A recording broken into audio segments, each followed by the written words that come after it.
Hey guys, Eric. Got another knife video for you today. It's a pretty interesting design. As you can see, this is the Brous blades and isham echelon.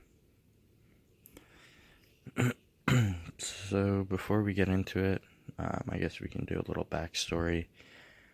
Somewhere along the lines, Elijah Isham was selling his designs to Brous. There's been a little bit of controversy behind that, and I guess they're no longer working together. So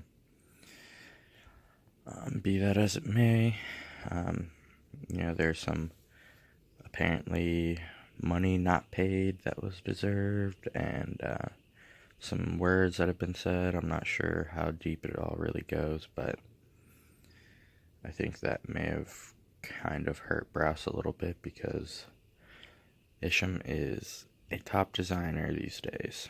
But as you can see, it definitely follows in his design path.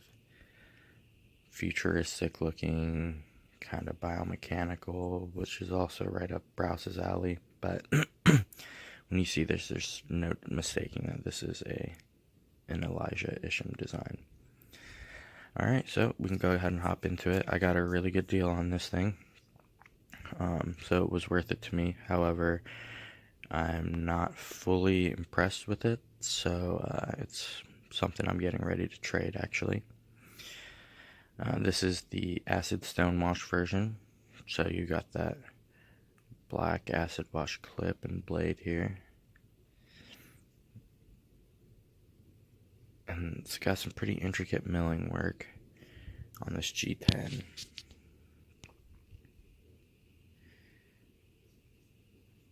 However, it is not contoured really, except for down here, and even then the edges are still a little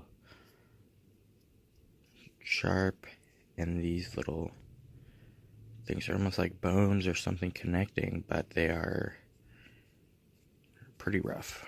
It is not a super comfortable knife to hold. Now if you choke up in this grip here, forward finger choil,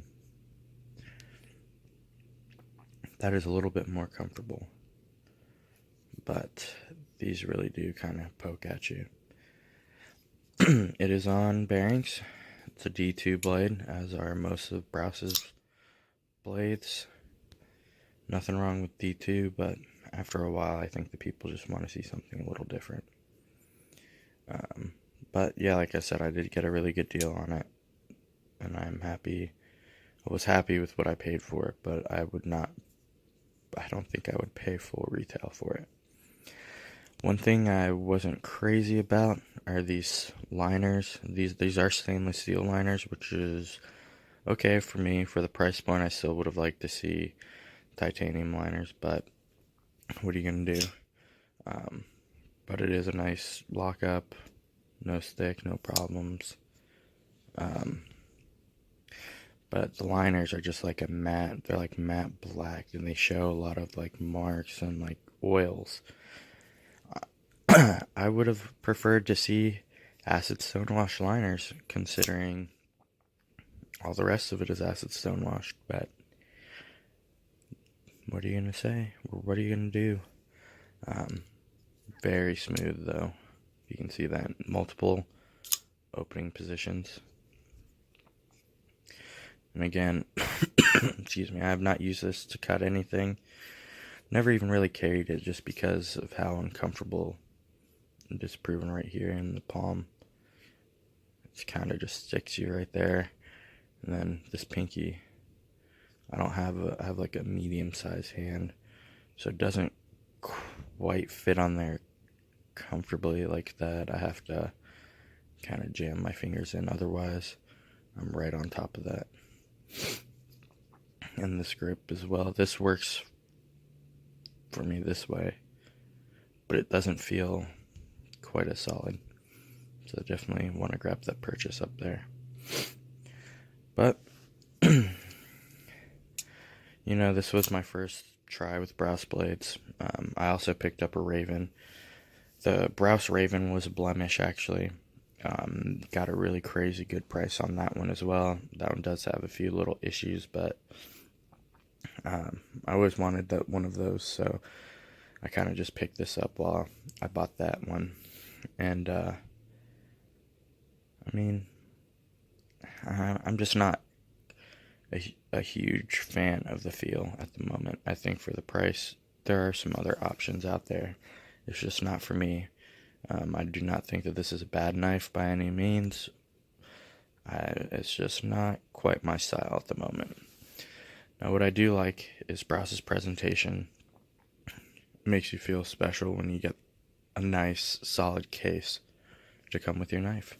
And this is marked on there, Echelon Acid Stone Wash.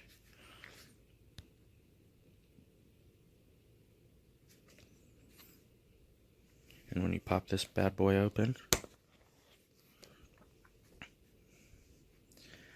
you see the birth card here. This is number 311 out of 500. Comes with a little tool. And as you can see, September 20th, 17 was its birth.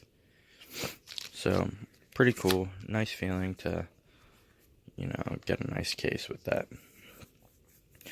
So, the only other Brous that I have at the moment is the Raven. I'll be doing a video on this one soon. Like I said, this one is a blem. This one I'm keeping.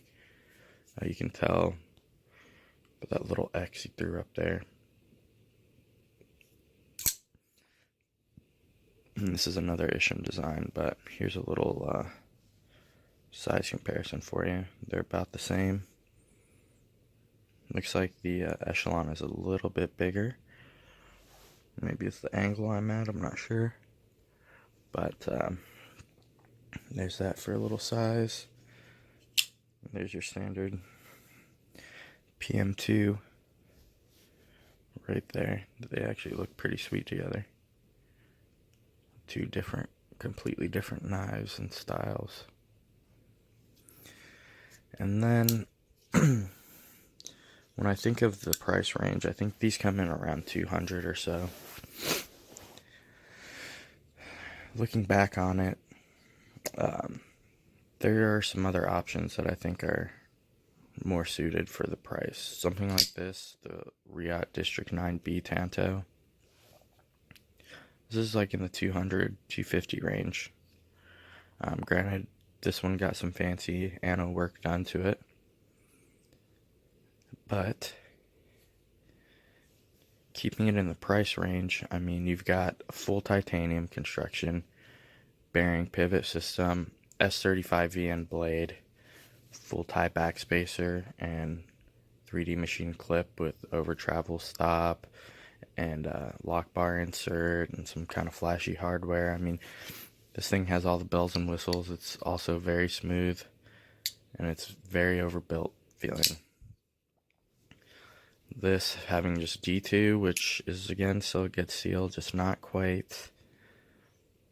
It's not S35VN, it's not completely stainless.